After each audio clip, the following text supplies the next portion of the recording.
وہی چلے کے پی کے کی قیادت کے حوالے سے، کے پی کے بھی دہشت گردی کے حوالے سے کسی بھی لحاظ سے کیا عمران خان صاحب نے بھیجا تھا؟ پوچھ تو لیں گے مسکر۔ آپ جیسا بندہ اس طرح کی بات کرے، مجھے حیرانگی ہوئی، وہ رنج دکھ تکلیف نہیں ہوئی، مجھے حیرانگی ہوئی آپ کی عمران خان سے بات ہی نہیں ہوئی، تو آپ کیسے کہہ سکتے ہیں کہ عمران خان صاحب نے بیرسٹر گوہر صاحب کو آرمی چیف سے ملاقات کے لیے بھیجا تھا؟ کیسے کہہ سکتے ہیں؟ تو انہوں نے کہا کہ فوج کیا تو مرنا پسند کروں گا، بھٹو نے یہ کہا تھا، میں اپنے آرمی چیف کے پاس ملاقات کرانے کے لیے کسی چیئرمین کو نہیں بھیجا تھا، نہ ہی ساتھ ہی انہوں نے کہتے نہ ہی انہوں نے ڈیل کی سعودی عرب یا لندن جانا گوا کیا تھا۔ انہیں بتا دیا کہ نون لیگ جو ہے قیادت شہباز شریف نواز شریف یہ ڈیل کر کے چلے جاتے ہیں، ساتھ انہوں نے یہ بھی ہنٹ کیا کہ عمران خان صاحب نے بیرسٹر گوہر کو بھیجا۔ بھٹو نے یہ ضرور کہا تھا کہ میں تاریخ کے ہاتھوں مرنے کی بجائے فوج کے ہاتھوں مرنا پسند کروں گا۔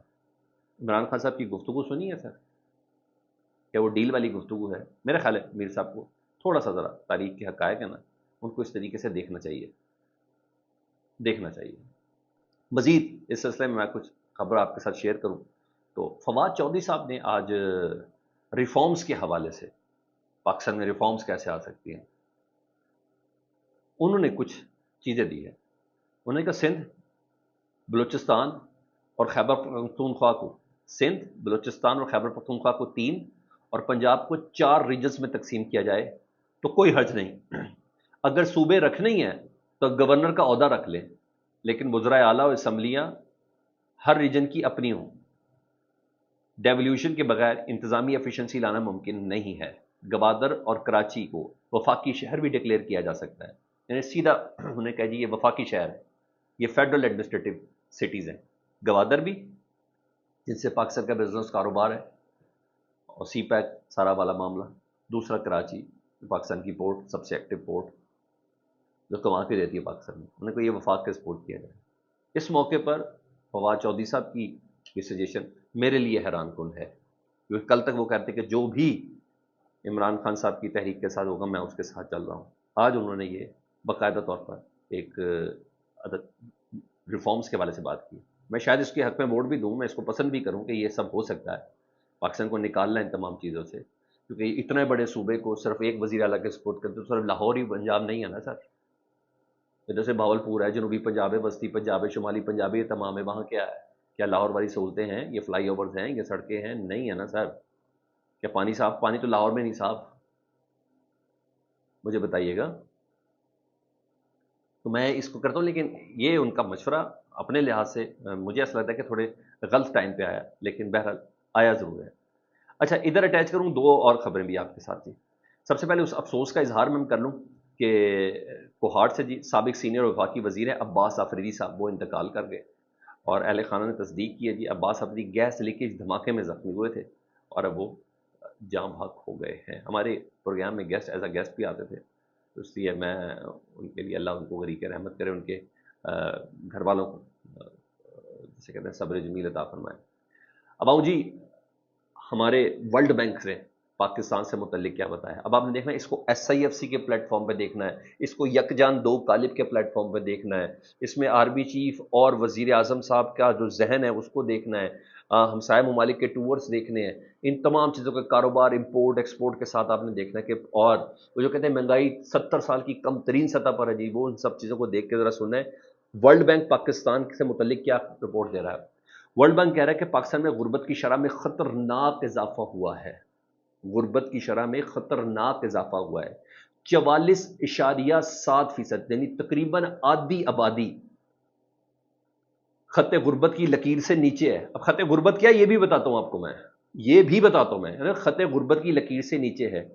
اس سے قبل خط غربت کی جو لکیر تھی نا اس کی شرح تھی 39.8، 39.8، جو اب بڑھ کے آ گئی ہے 44.7، تقریباً آدھا پاکستان خط غربت میں ہے۔ اور خط غربت کو بتاؤں کسے بتا دیں گے؟ پرکس فیکس روز کی دیہڑی 1250 روپے، جس بندے کی نا یعنی 1251 روپے جس بندہ ایک دن میں کماتا ہے نا وہ خط غربت سے اوپر ہے، یعنی پاکستان کے 44.7% لوگ، 44.7% لوگ روز کے 1200 روپے نہیں کماتے، $3 یار، $3.5 نہیں کماتے۔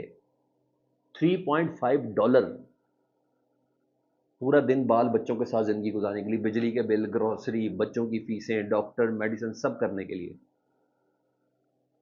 اب آپ مجھے بتا دیں، جنگ جیتی، ایٹمی طاقت، یہ سب کچھ سمجھ میں آئی، یکجان دو کالب، SIFC کا پلیٹ فارم، سعودی عرب پہنچ گئے، پکچریں یہ والی آ رہی ہیں، چائنا پہنچ گئے، پکچریں یہ والی آ رہی ہیں۔ حقیقت یہ ورلڈ بینک بتا رہا ہے آپ کو، 44.7%، 1,200 روپے نہیں کما سکتا روز کا، یعنی 3,000،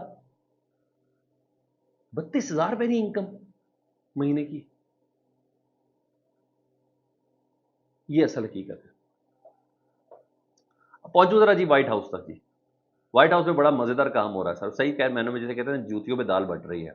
ٹرمپ کے مواخذے کا یا اس کی امپیچمنٹ کا سوال اٹھا دیا جی ایلن مسک نے۔ کل دوپہر تک کتنا پکا دوست ہے انہیں کا ٹرمپ کا مواخذہ کیا جائے، یہ سیکس سکینڈلز میں ملوث ہے، اور اس کے حوالے سے پوری ڈائری اور فلمیں بنی ہوئی ہیں، وہ سارے نمبر اور جن جن کے ساتھ یہ تھا وہ تمام اس کے ساتھ ملوث ہیں۔